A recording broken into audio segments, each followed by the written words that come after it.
Stan Bowman called him the ultimate competitor. Today, Blackhawks great Brent Seabrook announced he just can't play hockey anymore. The three-time Stanley Cup champion dealt with a number of injuries, but it was his right hip that eventually forced him to hang up the skates for good. Only two people have played more games with the Hawks than Seabrook.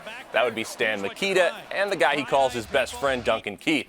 Seabrook had plenty of memorable moments in his 15 years that included 3 Stanley Cup titles, maybe none bigger than his game-winning overtime goal in a playoff Game 7 in 2013. All those moments and games played may have caught up to him, though, as he battled injuries the last couple of years and went through multiple surgeries. It wasn't actually until this past Saturday, though, that he decided he just couldn't do it anymore.